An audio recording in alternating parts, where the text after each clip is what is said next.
Come on in, everybody, and welcome to my YouTube channel. This is going to be my review, a recap for Married at First Sight, a season, a 15 episode of 14. Well, no, actually, this is going to be for the after party, y'all. I'm getting confused. This is for the after party. And let me tell you, it was an extension of the show. It was good because you know what? For the first time, Lindy was here. Alexis was here, and then they had a guest speaker named Justin. But before we get into the video, let's just do a little bit of a housekeeping. Let me do my thank yous. Let me thank all of you for being here. Let me thank all of my new viewers who are here to watch me for the very first time, and also my returning viewers. Shout out to my VIP members. And like I always say, please like, comment, or subscribe to my channel for this video. Drop down in the comments. Tell me what you think. Let's get the conversation started with each other. Introduce yourself if you're first time here or your first time commenting. I love to chat it up with all of you guys. And like I tell everybody, I love to hear the disagreements, the agreements, everything, because you know, we all are friends and family here. We ain't gonna get mad because each other, we have different thoughts and opinions. Nothing's wrong with that. Nothing is wrong with it all. I think it's healthy, and I think it gives all of us like different perspectives. So I love reading when you guys agree with some of the things I say. And I also love reading when you guys say, I don't know, I disagree. And we can hold our ground. Shoot, people be like, I'm holding my ground on this one. I'm holding my ground. And I don't have any problem with it. I think it's fun and exciting, honestly, to hear everything you guys have to say. And I learn a lot from you all. And I'm happy that sometimes something comes out my mouth that maybe even y'all learn something. So we learn from each other. But let's get into this after party. Let's get into it. So first of all, like I said, the after party was Lindy, who I'm telling you, Lindy's really only been on one other after party. So it was good to see her here, especially since they had such an explosive night.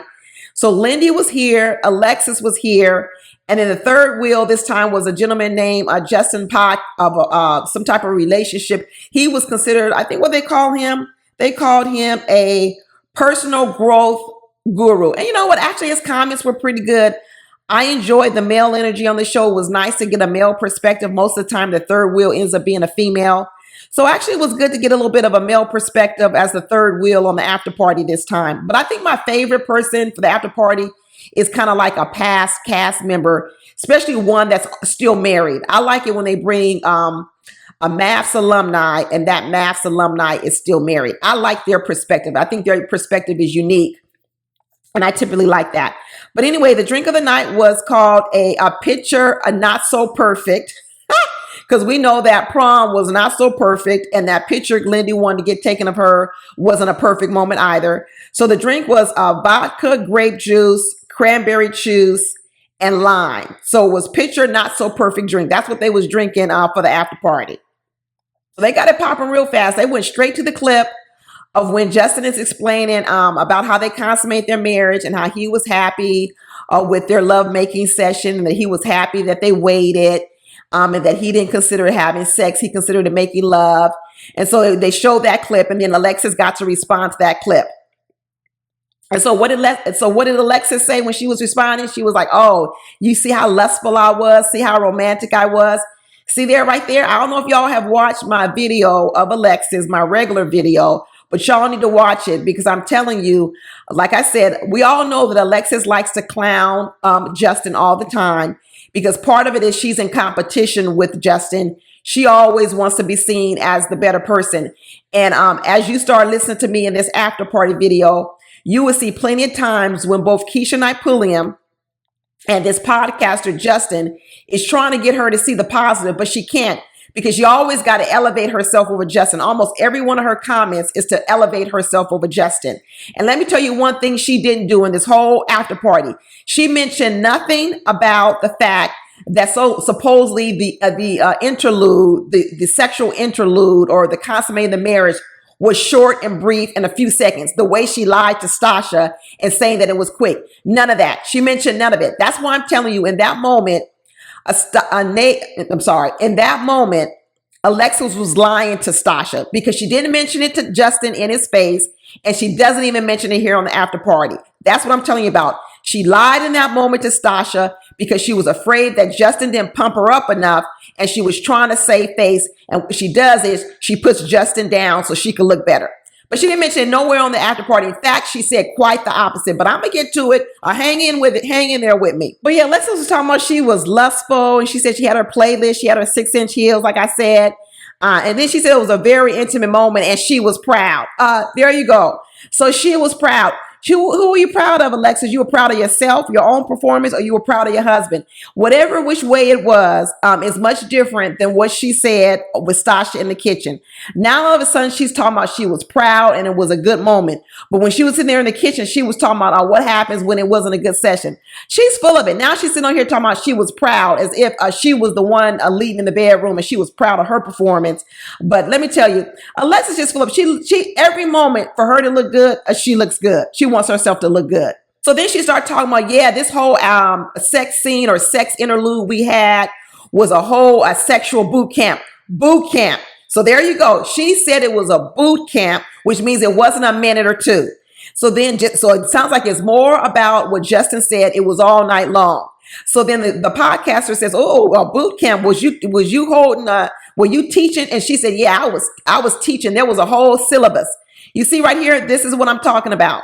So now you have Alexis talking about she has a whole syllabus. She had a whole coursework for this little sexual encounter, consummate the marriage she had with Justin. None of this is sounding anything like what she talked about with Stasha, that it was a minute long and he didn't have any stamina, because now Alexis is putting herself as the teacher. She was teaching and there was a whole syllabus. She said there was a whole playlist, which means there was a playlist for music. She says there were 6-inch heels. She says it was very intimate, very sexual, and very romantic. None of this is what she told Stasha. None of it.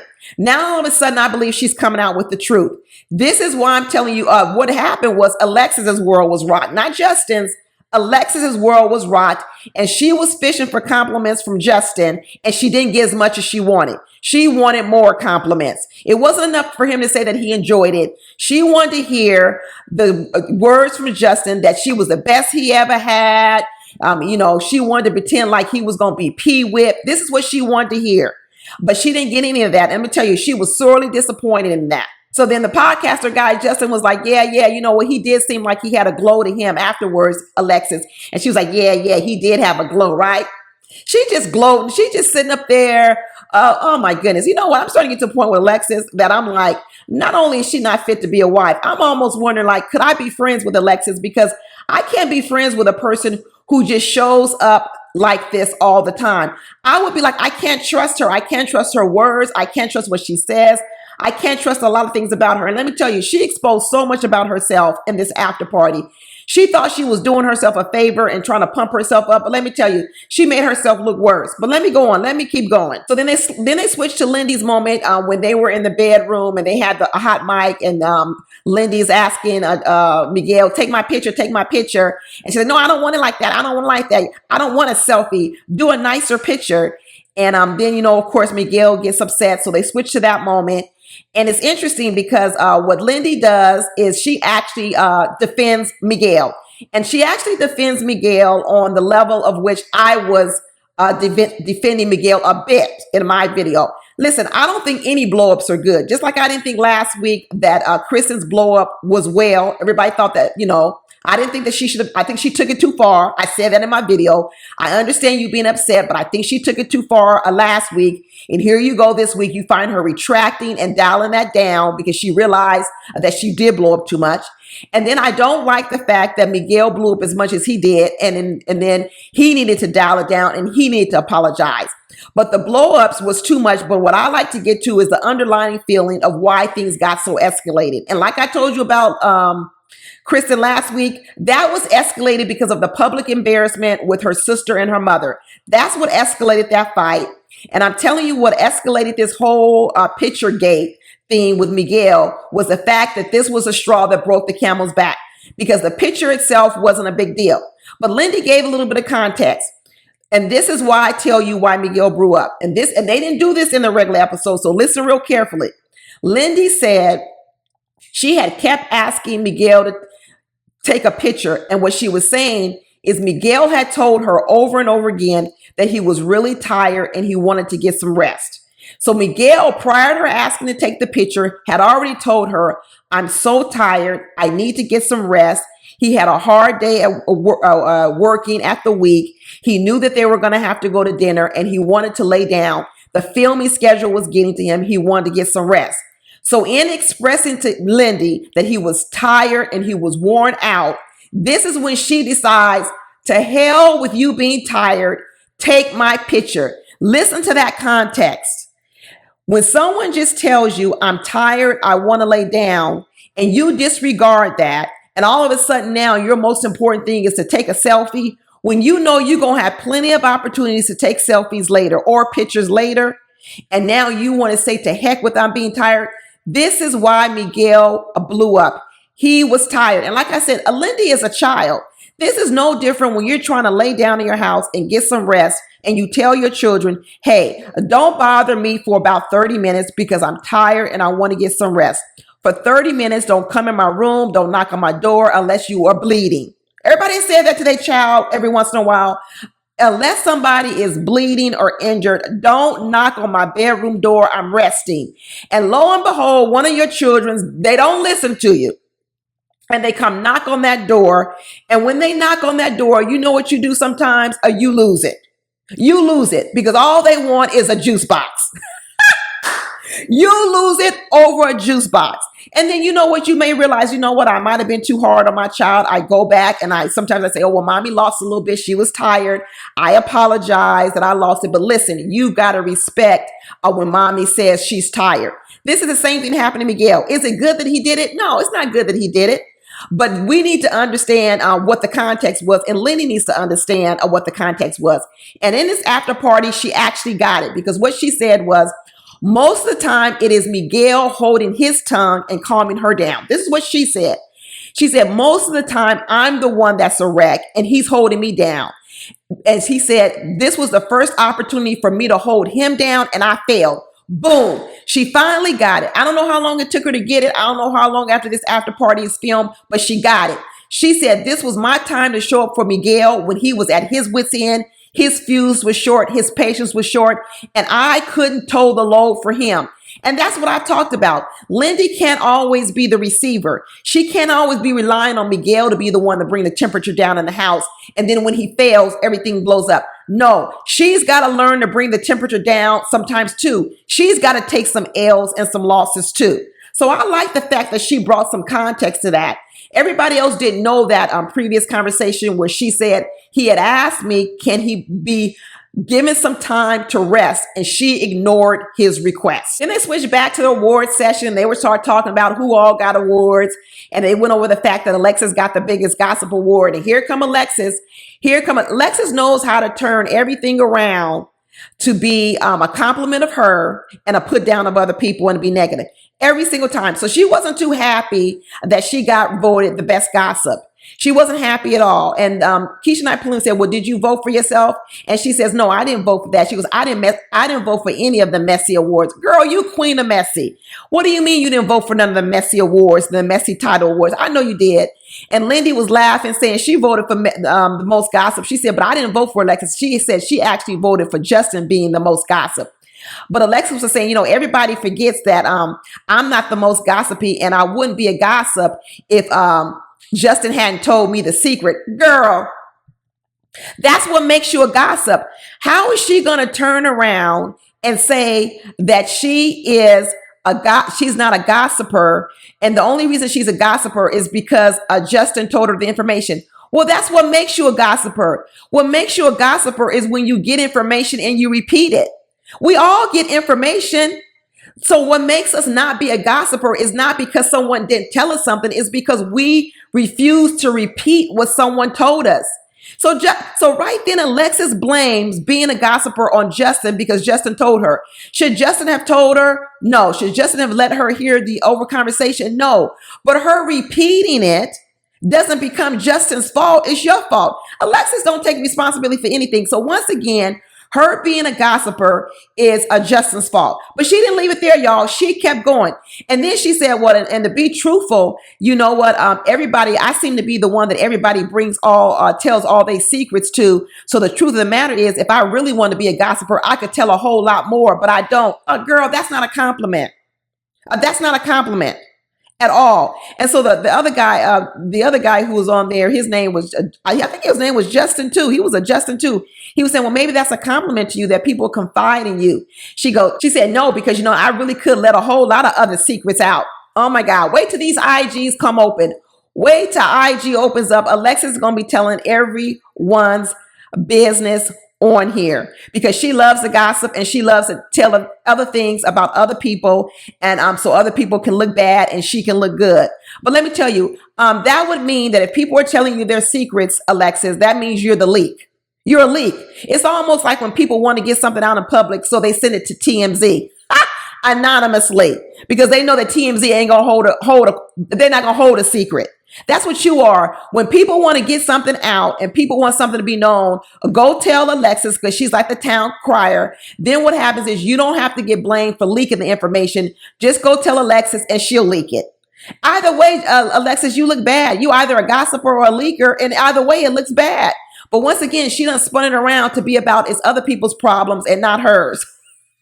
She a mess, y'all. But Lindy was happy that she won prom queen. And the funny thing about Lindy is Lindy always talks about how she didn't have any experience when she was in high school, no formal dances, all this other kind of stuff.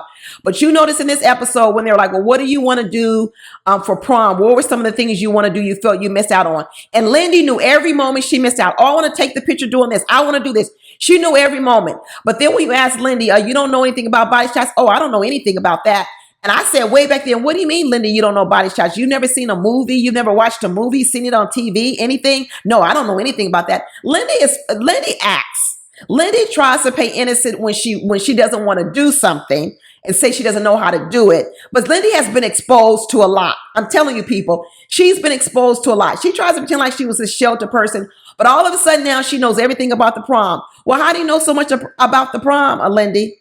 If you didn't watch it on TV, that means you knew about it. That means you knew about it. So yeah, you might not have experienced it, but you know about it. But sometimes Lindy tries to play dumb. She tries to pretend like she doesn't even know anything. See, it's one thing to say I don't have experience doing it, and it's another thing to say I don't know anything about it.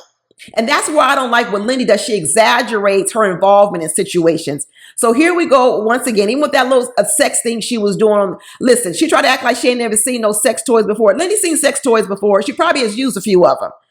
Lindy, she just be exaggerating. She tries to play naive and tries to pretend like she doesn't know what she's doing. She doesn't know what she's saying, but she knows. She knows. She's like the little kid who goes and does things and then says, well, I don't know what I was doing. I'm only 4. You can't hold me accountable yet, mommy, because I'm only 4. Lindy needs to grow up. But they said that Lindy also won another award. She won the award of most likely to go to jail. Probably so, because if a cop stopped Lindy on the street, Lindy would probably blow up and be acting all belligerent or whatever. I don't know. She might be more like a crier. I don't know. But she won most likely to go to jail. Justin and Ben won bromance. So this tells me that when they were doing this awards and playing for and preparing for this award session, it really wasn't for just these couples. They were thinking at that time, probably when production was planning this, that Ben and Morgan were going to be there because Ben and Morgan actually won a few awards. And to be honest with you, that award about most likely to get divorced, I have several divorces. I don't know if that was meant for Kristen. She blew it up. It might have been meant for Morgan and Ben. But anyway, Justin and Ben were most likely to have a bromance. And then who else won something? Nate won. We knew he won Best Dancer. He also won the most curated because, they say Nate is so curated. They say that the life of the party actually wasn't just won by Alexis. They're saying that Alexis shared the award with Morgan. How the heck is Morgan the life of the party? They must be talking about that bachelorette party because that's the only time that Morgan looked like she had any fun. So that was a consolation prize. That was not even no real award. They gave Morgan the most likely to have fun because of the bachelorette party when she was up on the table. And we later found out that was an act. She really not that fun at all. Even her friends say she not that fun. Morgan ain't no fun. But anyway, she got that award. Stasha, they said, won the most awards in the night because Stasha won all the awards for most successful, who's most likely to be a millionaire. And Stasha corrected them and said, I know I'm not going to be a millionaire. I'm going to be a billionaire. And then Stasha also won. She cleaned up on who's, pretty much on all the successful ones, financial ones, money ones. But Stasha might be a billionaire because you know what? Stasha and Nate, I don't know. I did that little spoof or video with Stasha and Nate talking about they was trying to be like Candy Burris from reality TV, Candy Coated Nights. But maybe it wasn't so much a spoof or a joke because it seems like every episode now, Stasha and Nate are trying to pitch sex toys on themselves and everybody else. It's part of their storyline every week. So who knows? Maybe I was just, it was a premonition that Nate and Stasha are going to go into business with Candy Burris on Candy Coated Night and have a whole line of sex toys. Because the two of them, every weekend is the same thing. I don't know. Is Stasha trying to get pregnant? Is she trying to spice up the bedroom to get pregnant in these 8 weeks? Or watch my video on Nate and Stasha because I'm thinking Stasha is. She said, "Listen, Nate came in here talking about he was freaky." Stasha said, I ain't gonna be outdone. When we first came on this show, you said he was a freak in the sheets. She says, I'm not going to be outdone by you, Nate. And like Stasha said, she's competitive. I'm going to outdo you. And she might try to be the award for the fastest pregnancy on Married at First Sight. Because Stasha may be trying to get pregnant in this little 8 weeks. But anyway, the guest guy, Justin, was like, he was saying that these kind of lighthearted moments are really good for the couples because it's lighthearted, it's playful. They're able to let their hair down. I really enjoyed the games too. I like to see the couples have fun. I enjoyed the awards. I enjoyed the prom. So I thought it was a nice lighthearted moment as well. And they said they did a whole lot more. They said they played water balloon fights. They were in the jacuzzi. They said the water balloon fight they had after they had thrown the water balloons at each other. Mitch was walking around talking about everybody pick up the plastic balloons off the ground. So they was all walking around trying to pick up the plastic balloons off the ground. He said and the balloons were made of camouflage. So it was hard to see them in the grass. So they're really, looking a little carefully because Mitch was like, pick up every single plastic you left on the ground. I thought that was funny that Mitch was showing up as his true self, even in the water balloon fight. I'm surprised he even participated since the balloons was made of plastic. But they also said they had a karaoke night. And then Lindy, once again, Lindy who says she doesn't dance or darn near listen to music, she said that she was singing that night. She was singing some Sheryl Crow music. And she said she was boohooing when she was singing. And then she said, yeah, I grew up all my life singing. Well, singing and dancing go together, Lindy. So you mean to tell me you was singing, but you weren't dancing?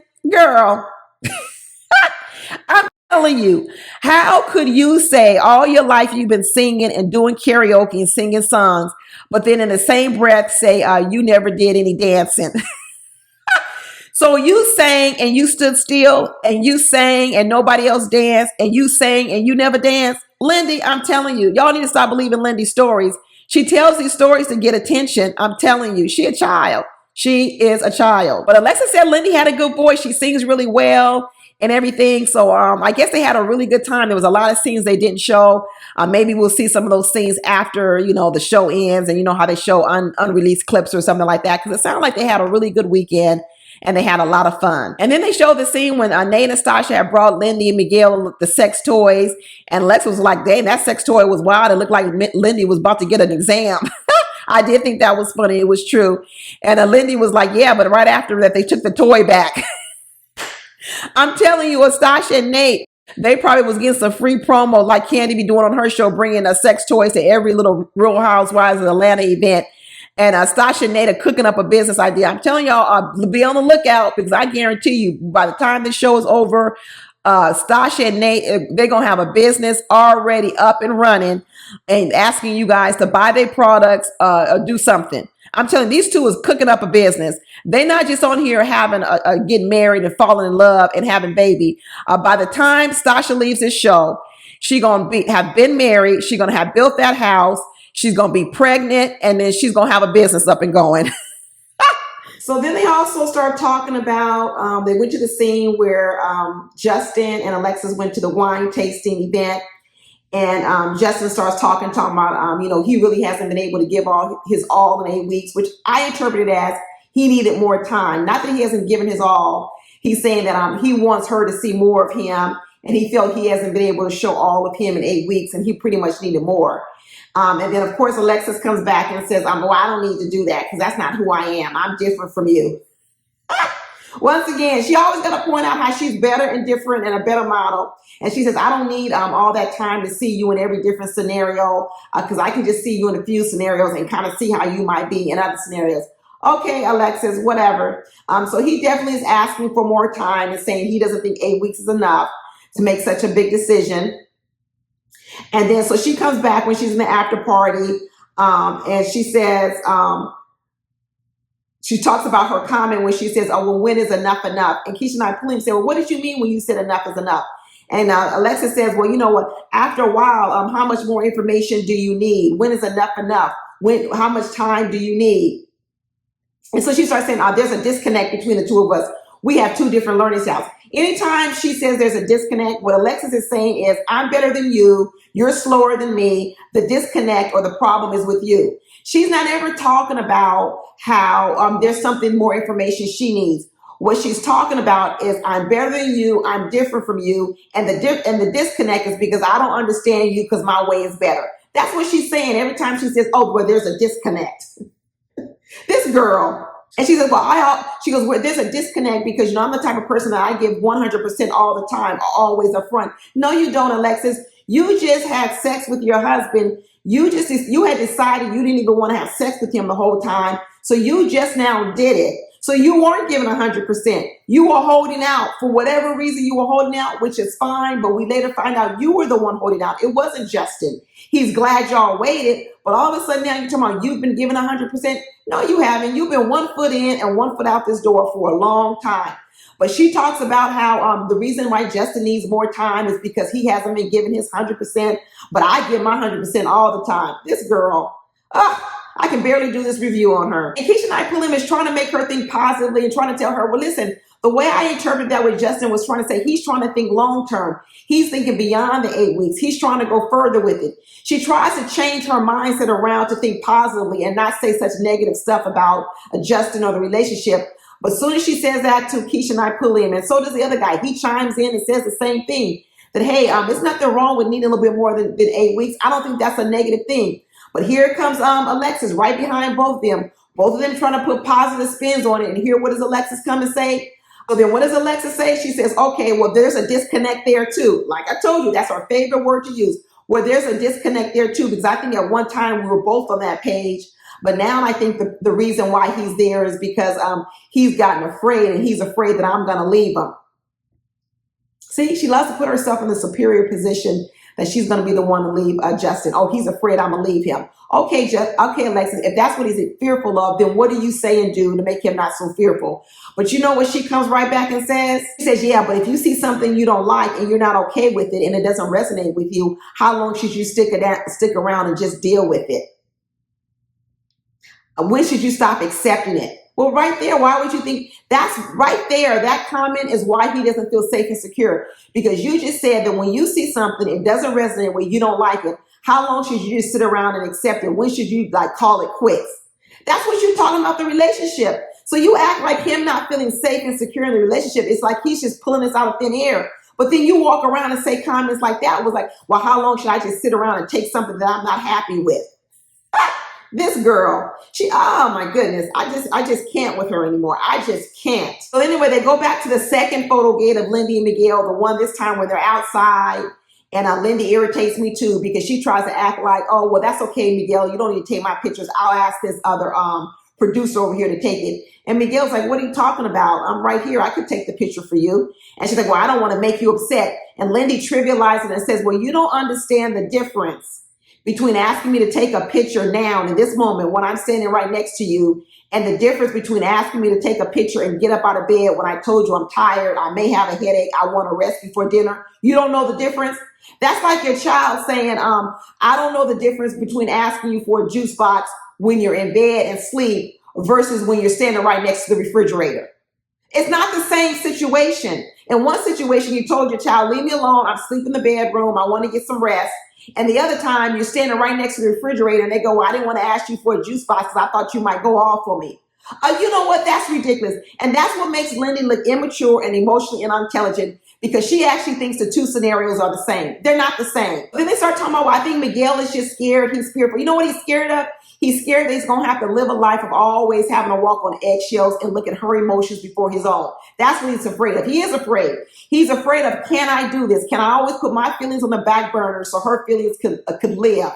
Can I do that? Can I hold them in? When is there going to be a place where I can express my feelings, not in anger as he did it, but at least express them when she's not going to blow up? Because remember when he told her last time, I don't want you on my health care so soon, she blew up. She blew up. She didn't handle the situation well. Anytime he expresses his feelings, a Lindy blows up if it's not what she wants. And then he holds it. And then when he holds it, then he blows up. Right now, she's talking about she can't win. Miguel can't win either. When can Miguel express his feelings, Lindy? When is the right time when you won't throw a temper tantrum and you won't have a fit? When is that time going to be? She said, you know what? I want him to see all sides of me so I know will he be by my side if I act foolish. No. That's not what you do when you're engaged or with someone, even in this scenario. You don't walk around and tell somebody, I want you to see me at my absolute worst in all occasions so that I know you'll stick by me. Who does that? Who, before they get married to someone, wants you to see every bad scenario about them so they will be sure you won't leave them? That's what I'm talking about with Lindy, because that's what Lindy wants. Lindy wants no accountability. What she wants to know is that I can act a fool and do anything and you will never hold me accountable. But here's something Miguel hasn't always told Lindy, I'm going to leave. He's told her, I don't like your behavior. Why don't you just fix the behavior and you don't have to worry about him leaving? That's what I don't understand about Lindy. Fix the behavior and then you don't have to worry about him leaving. But what Lindy gets tied up in is, I can't fix the behavior, so I know you're going to leave me, and that's what scares me. Well, you're missing a whole step, Lindy. You're missing a step on you can do something about it. Take some accountability and do something about it. Just like she don't want to pay her student loans, she don't want to work, she don't want to have no health care. She's an irresponsible child and she wants everybody to overlook what she does. And she wants you to accept her as she is and don't tell her what to do. That's what she wants. That's the husband that she wants. She wants a yes man. That's what Lindy wants, a yes man. So then they switch to the scene where Kristen is mocking and making fun of Mitch over the whole shirt gate. And like I told you, I didn't really like this moment because I thought it was reaching back to the past and bringing up old wounds. When their relationship is so rocky, they really don't need to be unearthing the dead. When situations die, they need to let it die. But then you find out, guess whose idea was it to do this prank? It was Alexis's idea. Once again, the shit starter. And so Alexis says, oh, well, me and Kristen are both pranksters, which I told you, Kristen likes the limelight too. She and Alexis, they both like to do this. So he said, she and Kristen are the pranksters of the group. She said, in fact, it was her and Kristen who came up with the whole idea of to make all the men wear the shirt. And guess what? It blew up in Kristen's face. So we come to find out that it was Kristen and Alexis who came up with that prank. And then in the end, it blew up in Kristen's face. That gives me a whole nother idea on it, because Kristen should have known better than to pull that prank on her husband, because he don't go for it. So now I actually look at that whole shirt gate differently, because I actually thought it was a prank that someone else came up with, or they all came up with it together. And Kristen just went along with it and she got roped into it. And so then Mitch blew up on her, and I felt bad for Kristen in that moment. But now that I know it was a prank by Kristen, I don't feel as bad, because she should have known her husband better, and she should have known that Mitch is not going to want to do that, because he don't like to go along with stuff. I actually have a different take on it. Now that we know it was a prank by her and Alexis, and here they are teaming up again, and here Kristen lets Alexis do this prank. Well, let's do a prank on you, Alexis. So they agree, they want to do a prank, and of all people, they pick Mitch, Kristen's husband. Why would you try to poke a sleeping bear?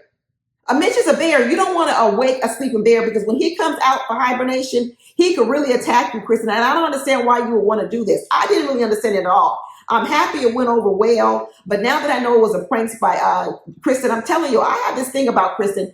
People out there, we have seen the good and the bad about everybody. Actually, people have even talked about some of their good and bad. Morgan has never talked about what her bad is. Alexis has never told us anything that's bad about her. Stasha has fessed up to things that are not good about her. Nate has fessed up to things that are not good about him. This weekend we have, what's his name? We have, after the blow up, Miguel confessed that, he can get snarky, he can get mean, he can get condescending. He's confessed. Lindy has confessed that she can go from a level 4 to a level 10.